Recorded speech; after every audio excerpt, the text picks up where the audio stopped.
뭐냐?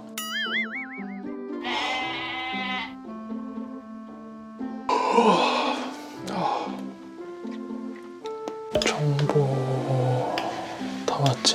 뭐냐? 아 미쳤냐 진짜?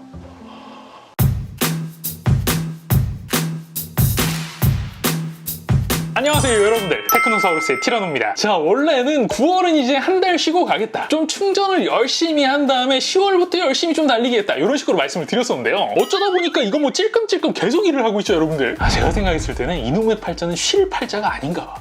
자, 아무튼 그래서 오늘은 여러분들이 보시는 날짜 기준으로는 이 제품이 이미 나와서 여러분들 보셨을 것 같긴 한데, 지금 이 영상을 찍는 날짜 기준으로는 출시 전 CPU. 야, 여러분들 요건 뭐 나름 제 채널의 경사죠. 라이젠 7000번대 CPU랑 거기에 맞는 보드를 한번 가져와 봤어요. 물론요 여러분들, 뭐 암드가 저한테 이 제품을 직접 리뷰를 해라 이렇게 준 건 아니에요. 제가 뭐 K사 존이나 신성존님이나 뭐 이런 분들처럼 막 네임드가 아니긴 하잖아. 그런데 마침 또 꼼수로다가요 여러분들, 기가바이트 쪽에서 요 X670 보드 광고가 들어왔길래요. 요 긱바 담당자님 막 달달 볶아가지고 원래 7700X 요거 하나만 준다는 거 겨우 설득해가지고 7900X까지 요렇게 간신히 두 개를 받아왔어요. 자, 여러분들 먼저 이제 패키지부터 보시면요, 예전에 이제 좀 뚱실뚱실하던 패키지에서 얍실하게 좀 바뀐 느낌이 나죠. 7900X는 제가 요거 샘플만 받았어요. 그래가지고 포장이 어떨지는 모르겠긴 한데 아무래도 뭐 7700X급이랑은 조금 다르긴 하겠죠. 그리고 또 하나, CPU 생김새도 굉장히 많이 바뀌었는데요. 예전에는 여러분들 이게 전세대 AM4 소켓 때만 하더라도요, 암들은 이제 CPU 쪽에 핀이 있는, 그리고 보드 소켓에는 그냥 구멍만 뚫려 있었단 말이에요. 근데 여러분들 이러다 보니까 무슨 문제가 발생했었어? 그렇지, CPU랑 막 쿨러랑 붙어가지고 계속 무법이 됐었잖아. 근데 이번 AM5 소켓에서는요, 요게 인텔 소켓 마냥 보드 쪽에 핀이 이런 식으로 달려있고, CPU 뒷면은 이렇게 평평한 형태인 LGA 방식으로 변경이 되었어요. 자, 사이즈는 인텔 12세대 대비 가로폭은 조금 더 크고 세로폭은 조금 더 작은 정사각형 모양. IHS 두께는요 인텔 대비 꽤 두꺼운 편이라고 보이고요. 이 좌우 날개가 걸쇠에 고정되는 방식이고, 독특한 거는요, 요게 보시면은 거미줄처럼 여기 가운데를 갖다가 이런 식으로 비워놨는데, 이렇게 이제 사이드로 보시면은 밀착이 안 되고 아랫부분이 붕 떠 있는 방식, 이런 식으로 고정이 되어 있어요. 물론 제가 이렇게 봤을 때는요, 여기 지금 빈 자리에 이런 식으로 캐퍼시터가 들어가 있잖아요. 요거를 이제 IHS 안쪽으로 배치를 해가지고 같이 묶어버리면은 발열이 여기 답이 안 나오니까 이런 식으로 밖으로 배치를 한 것 같긴 한데, 벌써 보시면요, 제가 깨끗이 닦는다고 닦았는데도 써멀집 거기가 덕지덕지 여기저기 붙어있는 게 상당히 좀 불편한 생김새이긴 하죠. 자, 그리고요, 제가 이제 받아본 거는 7700X 그리고 7900X 요 두 개의 제품만 받아봤지만요, 새로 나온 제품은 총 4가지 라인이에요. 먼저 첫 번째로 6코어 12스레드짜리 7600X, 8코어 16스레드짜리 7700X,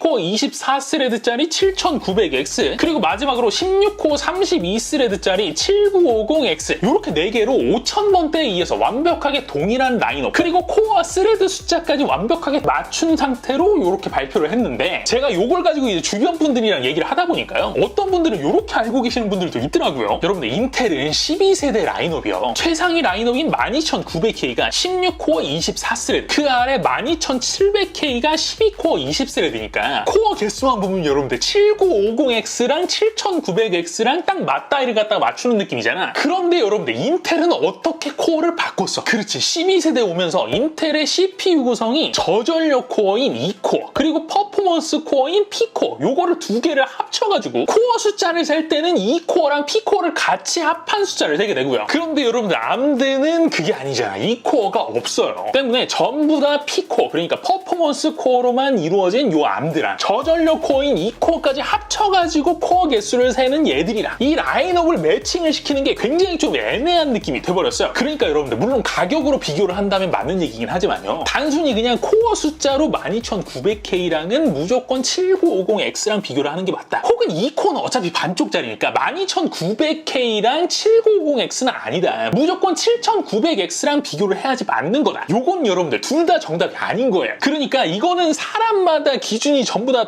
다를 수 있다는 겁니다. 무슨 얘기인지 아시겠죠? 그래서 여러분들 오늘은 뭘 할 거냐, 물론 이제 대기업 채널에 비해서는 조금 비루하기는 해. CPU가 달랑 2개 좀 모냥 빠지긴 하잖아. 그런데 여러분들 벤치라는 게 조건에 따라서 게임 옵션이 좀 다르거나 아니면 다른 해상도를 썼거나 글카 등급을 아예 다른 걸 썼을 경우에는 전혀 다른 결과가 여러분들께 나오거든. 때문에 기존 이제 다른 분들이 많이 하시는 그런 데이터뿐만 아니라요, 조금 비루하지만 일반인 기준에 봤을 때는 딱 요 정도 갖고 있을 것 같은 그런 정도, 그런 부품들을 통해서요 여러분들. 지난번에 여러분들 암드 7000번대 발표 때 뭐 진짜 암레발 오지긴 했었잖아. 게임 성능으로 12세대를 뭐 뚝배기를 깬다 이런 얘기들도 했었고, 근데 여러분들 과연 그게 사실인 건지 요거를 대략적으로 검토를 해드릴 거예요. 자, 먼저 비교에 사용된 녀석들은 요렇게 보드와 CPU 그리고 AM4 같은 경우에는요, 요게 D5를 지원을 아예 안 하잖아. D4밖에 없잖아요. 때문에 D4에 맞는 램을 다르게 사용했다라는 점, 이것 이외의 모든 조건은 동일하게 측정을 했고요. 보드 바이오스는 모두 최신으로 업데이트가 된 상태. 윈도우는 각 시스템 테스트 시작 전에 모두 클린 설치 후 드라이버를 다시 잡아준 상태에서 진행을 했고요. CPU나 3D 마크 벤치 테스트는 각 3회 러닝 후 최고값 기준, 그리고 게임 테스트 역시 동일 구간을 각 3회 측정을 한 다음에요, 가장 평푸가 높게 나온 클립 기준으로 여러분들께 보여드릴 거고, 그리고 마지막으로 여러분들, 지금 제가 여러분들께 보여드릴 요 영상이요, 처음에는 제가 요 6개만 한 게 아니긴 하거든. 근데 이게 바이오스가 하루에 막 하나씩 나와. 그래서 지금 보여드리는 건요, 마지막 바이오스를 업데이트를 한 이후에 딱 6종만, 비교적 값들이 좀 안정적으로 나온 딱 6개 게임만 선정해서 여러분들께 보여드릴 거예요. 그러니까 여러분들 이렇게 생각을 하셔야 되는 거예요. 지금 여러분들께 제가 보여드리는 것도 아직까지도 초기 바이오스야. 그러니까 바이오스 버전이 업데이트 될 때마다 요 성능은 조금씩 달라질 수 있다는 점, 요거는 기억을 하셔야 되는 거예요. 대충 여러분들 무슨 말인지 아시겠죠? 자, 이제 바로 벤치 결과 보시죠. 자, 먼저 보실 거는 지난 세대인 버미오 5800X 8코어 16스레드짜리죠. 얘랑 동급으로 나온 라파엘 7700X. 그러니까 동 라인업 기준으로 전 세대 대비 얼마나 성능이 좋아졌냐인데,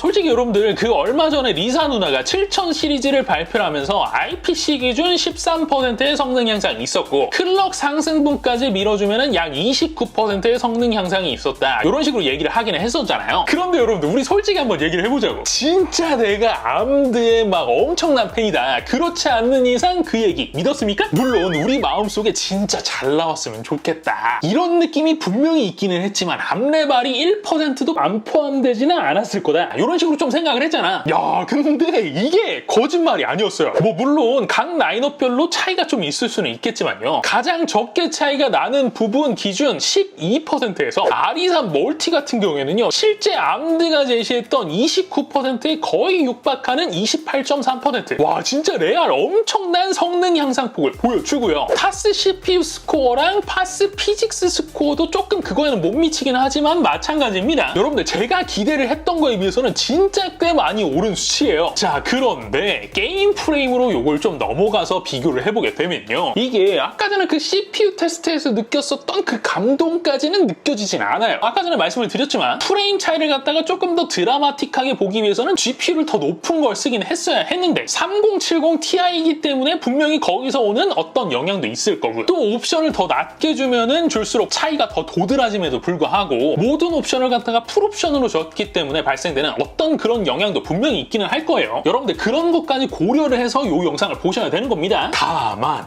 개인적으로는 그런 점을 감안한다라고 하더라도요, 이게 뭐랄까 느낌적인 느낌으로는 차이가 있기는 한데, 막 암드 7000번대 발표를 할 때 거기서 얘기를 했던 그런 수준, 야 이거 뭐냐 장난 아닌데 암드 미쳤나? 이런 느낌은 아닌 수준이라고 얘기를 해야 되나요? 보시면요, 평푸는 동일한 애도 있고요, 가장 많이 차이 나는 애가 약 10% 남짓, 그리고 바이오스 업데이트 하기 전에 11종 게임까지 다 돌렸을 때 데이터까지 여러분들께 보여드리면은 이런 정도 차이가 겨우 나는 상황이에요. 그 대신 반면에 상대적으로 굉장히 좋아진 부분도 있어요. 여러분들 자, 1% 로우 프레임 한번 보세요. 야, 이거는 진짜 미쳤죠? 가장 차이가 적게 나는 게 약 5%고요 역시 추가 5종을 포함한 11종 기준으로는 합계가 약 15% 정도 나오니까요, 이 정도면은 지난 세대로 따지면은 56X랑 59X 정도의 1% 프레임 차이라고 봐야 되는 정도거든. 때문에 요 1% 로우 프레임, 요거는 진짜 전 세대에 비해서 엄청나게 좋아졌어요. 자, 그런데 여러분들께 사실 요런 게 중요한 내용은 아니잖아요. 내가 어제보다 살이 얼마나 빠졌냐, 어제와 다른 날, 그게 뭐가 중요해 CPU에서. 우리가 알고 싶은 거는 요 인텔이랑 비교를 했을 때 쌈박질을 시켰을 때 누가 이기느냐 요건데, 일단 여러분들 CPUG에서는요 싱글 스레드는 약 5%, 12900KF가 우위, 멀티에서는 약 3%가량 7900X가 우위로 체크가 됐고요. 반대로 시네벤치 R23에서는 두 제품 모두 싱글 스레드는 1% 미만, 거의 똑같은 값이죠. 멀티에서는 약 3% 정도 7900X가 우위로 찍혔고, 타스랑 파스도 지금 보시면 이게 CPU 스코어랑 피직스거든요. 근데 타스에서는 12900KF, 파스에서는 7900X가 약 2% 정도 조금 더 좋은 점수, 거의 뭐 엎치락 뒤치락 하는 벤치 성능 보여줍니다. 자, 그렇다면 게임 프레임은 어땠을까요? 바로 결과 보여드리면요,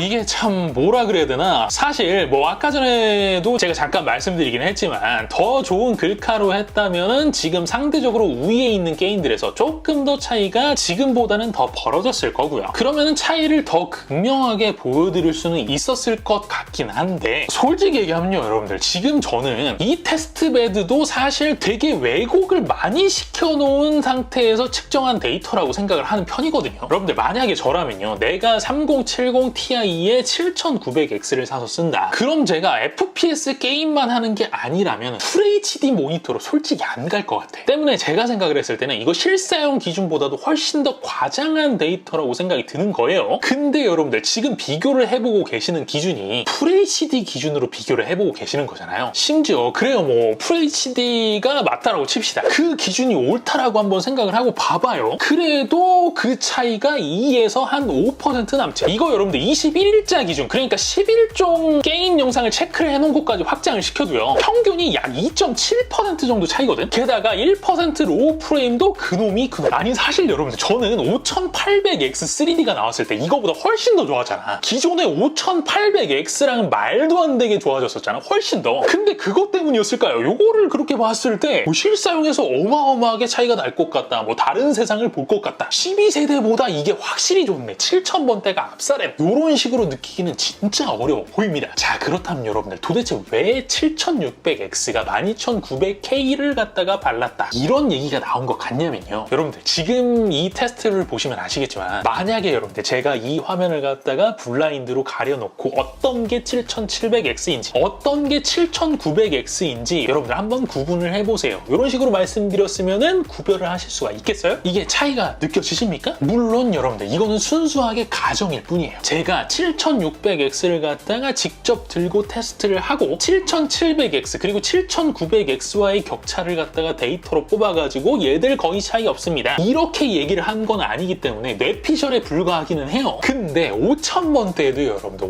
58X랑 59X랑 게임 성능이 차이가 거의 없다, 이런 식으로 얘기를 했어도, 그래도 이런 식으로 이제 뭐 완전 딱 떨어지게 나오는 경우는 사실 별로 없었거든. 플러스 여러분들 5000번대 한번 생각을 해보세요. 56X랑 58X랑 게임 성능이 많이 차이가 났었어? 그래봐야 한 2-3%밖에 차이가 안 났었거든. 그러니까 여러분들 요걸 이제 싹 종합을 해보면 대충 맞는 얘기잖아. 지금 여러분들 7700X랑 7900X랑 거의 똑같은 프레임, 완전 똑같은 프레임이었고요. 12900K랑 7900X는 엎치락 뒤치락 하는 수준이었잖아. 근데 라이젠에 조금 더 유리한 게임에는 프레임이 어떻게 나왔어요? 10% 이상 차이 분명히 났지? 그러면은 만약에 7700X랑 7600X의 게임 성능이 진짜로 거의 차이가 없다, 그러면은 12900K랑 7600X랑 진짜 게임 성능이 7600X가 11% 차이가 더 좋게 나올 수도 있는 거야. 여러분들 대충 이런 식으로 내용을 갖다가 구성을 해보면 맞는 얘기잖아요. 때문에 여러분들 모르겠어요. 솔직히 CPU가 막 나왔을 때는요 바이오스의 영향도 있는 거고, 게임 옵션이나 뭐 그래픽카드, 해상도 이런 거에 전부 다 영향을 굉장히 많이 받는 상태이기 때문에요. 제가 측정한 요 데이터만으로 이렇습니다, 제 말이 무조건 맞습니다, 순서는 이렇습니다, 어떤 게 순서대로 더 좋습니다, 게임 성능이, 이런 식으로 단정을 하기는 굉장히 어렵지만요, 딱 제가 측정한 기준으로 봤을 때는 이렇습니다. 여러분들 첫째, 벤치 기준으로 봤을 때 진짜 전 세대 대비 엄청나게 미친 향상이 있었다, 요건 여러분들 팩트라고 보여지고요. 둘째, 전 세대 대비 게임 성능이 정말 많이 향상이 됐다, 요거 역시 어느 정도는 팩트라고 보여집니다. 다만 셋째, 7000번대 엔트리인 7600X가 12세대의 플래그십인 12900K의 뚝배기를 깬다, 이건 여러분들 반만 맞는 얘기라고 보여집니다. 즉 다시 풀어서 설명을 드리면, 암드에 좀 유리한 게임에서는 그런 식으로 나오고요, 그게 아닌 게임에서는 또 아니다. 제 판단에는 12900KF나 7700X나 7900X나 이 정도면 오차 범위 내의 성능이라고 보는 것이 맞다. 자, 그런데 여러분들 사실 이렇게 보면은 근데 나쁜 얘기는 아닌 거잖아, 솔직히. 아니 뭐 12900K가 애 이름도 아니고 이게 얼마짜린데 7700X의 게임 성능이 12900KF랑 비빈다. 이러면은 사실 칭찬인 거잖아, 오히려. 절대 얘 입장에서 손해보는 장사가 아닙니다. 그런데 진짜 이거 왜 이렇게 되는지 모르겠는데 저는 이게 온도가 진짜 많이 불편해요. 물론요, 여러분들 제가 쓴 게 CLC280 그러니까 X73이나 이런 이제 대장급 순행은 분명히 아니긴 한데요. 제가 요거를 이제 58X든 12700K든 심지어 12900K로 돌려도 이걸로 돌리기에는 크게 무리가 있는 수준은 절대 아니라고 봤었거든요. 근데 얘는 진짜 이거 뭐지? 네, 미쳤어요. 이건 솔직히 제가 모르겠어요. 센서 온도라는 게 측정하는 방식에 따라서 온도가 이제 차이가 굉장히 많이 나기 때문에 이것만 보고 뭐 제가 인텔보다 암드 CPU의 온도가 굉장히 높다, 선 넘었다 이런 식으로 얘기를 할 건 분명히 아니긴 한데, 근데 여러분들 적어도 같은 암드니까 5000번대랑 얘네랑은 이 동일 기준으로 센서 온도를 갖다가 뽑아놨을 거 아니에요. 근데 여러분들 5000번대랑 한번 비교를 해봤을 때 훨씬 더 높은 온도, 특히 이건 진짜 이해가 안 가는데 7900X보다 7700X의 온도가 훨씬 더 높아. 아니 도대체 이거는 왜 이런 거지? 솔직히 여러분들 저 이 히트 스프레더 보고 조금 불안하기는 했었거든. 면적이 좀 줄어들어가지고 이것 때문에 그런 건가? 저 개인적으로는요, 요건 좀 많이 불편한 느낌이 들었어요. 자, 이렇게 해서 여러분들 제가 7000번대 CPU에 대해서는 할 수 있는 범위에서는 여러분들께 설명을 드린 것 같고요. 이제는 결초보온을 해야 되겠죠. 제가 요 CPU를 갖다가 받아볼 수 있게끔 해준 요 보드에 대해서 잠깐 설명을 드릴 텐데요. 자, 이번에 암드 보드는요, 일단 공개된 거는 총 4종 X670E, X670, B650E 그리고 B650 이렇게 4종류인데, 암드 보드를 갖다가 써보신 분들은 아시겠지만 X랑 B는 그렇다 쳐도 뒤에 붙은 E, 이건 도대체 뭔가 싶죠, 여러분들? 이건요, 여러분들 PCI Express 5.0을 지원하는 레인 수가 다른 건데요. 정리를 좀 해보자면 요렇게 되는 거고요. 근데 지금은 여러분들 상관이 없어요. 어차피 뭐 글카든 SSD든 PCI Express 4.0 환경이니까 당장에는 요게 이제 차이가 없다, 이런 식으로 보는 게 맞긴 한데, 이 암들을 알만한 분들은 아시겠지만 얘들을 소켓 가지고는 안 바꾸고 계속 가는 편이잖아. 좀 AM4 소켓을 갖다가 대체 얼마나 썼습니까, 여러분들? 그러니까 지금은 상관이 없다라고 하더라도 나중에 이제 내가 이제 새로운 CPU를 쓴다, 그때는 문제가 될 수도 있으니까 요거는 좀 염두를 해두셔야 되는 겁니다. 무슨 얘기인지 아시겠죠? 소켓은 LG 방식의 AM5 소켓, 그리고 요 쿨러를 장착을 위한 가이드 있잖아요. 요거는 AM4 규격이랑 완벽하게 동일하긴 한데요. 다만 이제 문제가 뭐냐면요, 제가 쓰는 요 이제 CLC처럼 그냥 이 위에 있는 걸쇠만 제거를 한 다음에 여기에 이제 볼트를 박아서 체결하는 방식이다. 그러면은 이제 이런 쿨러는 문제가 없어. 근데 이 뒷판을 갖다가 통째로 떼어내고 아예 판을 갈았었던 그런 쿨러들 있잖아요. 그런 애들은 요게 이제 LGA 소켓이 이 판에 같이 박혀가지고 요게 제거가 되지를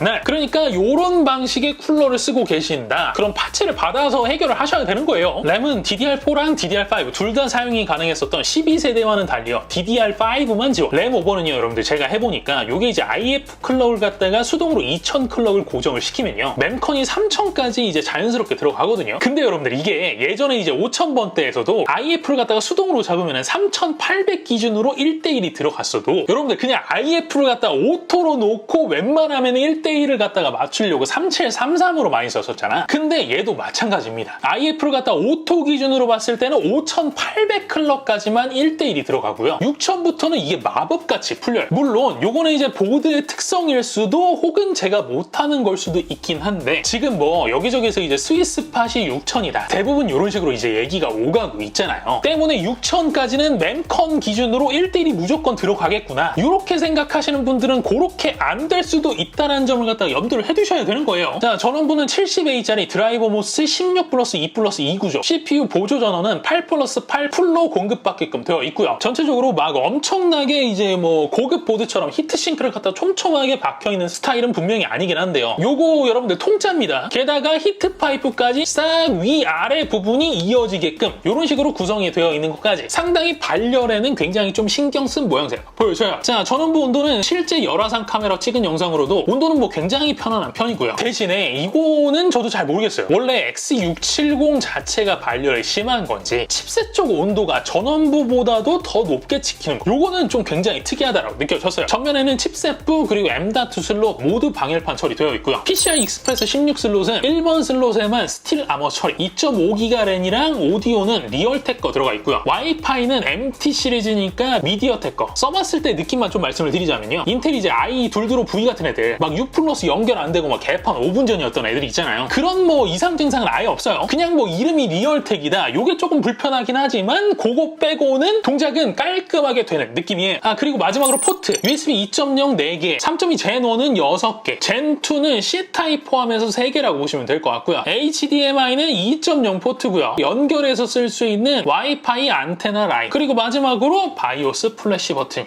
이런 식으로 들어가 있습니다. 자, 이제 여러분들 이렇게 해서요, 보드에 대해서도 이제 설명을 좀 드렸으니까 이거에 대한 감상평 요것만 정리를 하고 마무리를 해드리도록 하겠습니다. 사실 제가 뭐 이 녀석에 대한 가격을 미리 알고 있거나 혹은 이제 뭐 동급 다른 회사들 제품 대비해서 어떻다 이런 걸 갖다가 알고 있다고 한다면 가성비나 뭐 이런 것들을 자세하게 좀 설명을 드리겠어요. 근데 지금 찍는 시점 기준으로는 제가 가격이고 뭐고 전혀 아는 바가 없어요. 그러니까 가성비적인 부분에서는 제가 이걸 갖다 언급을 할 수가 없습니다. 단 제가 딱 검증이 된 두 가지만 말씀을 드릴게요. 첫 번째는 제가 이 제품 이제 한 3주 정도 사용을 하고 지금 이제 패킹을 해놓은 거거든요. 근데 3주 동안 사용할 동안 전혀 삐릭삐릭한 증상은 없었다라는 점. 그리고 두 번째는 7900X로 제가 테스트를 했을 때도 여러분들 전원부 온도 보셨잖아요. 전혀 걱정할 필요가 없습니다. 제가 생각을 했을 때는 7950X를 넣어도 전혀 문제가 없다. 그러니까 전원부는 굉장히 빵빵하게 구성이 되어 있다. 요거는 검증이 된 거예요. 여러분들 무슨 말인지 대충 아시겠죠? 오케이?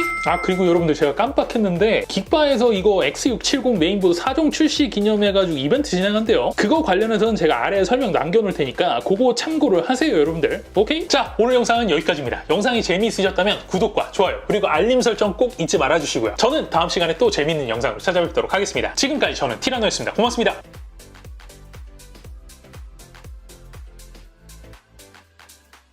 여보, 지금 나갈 거야. 나 지금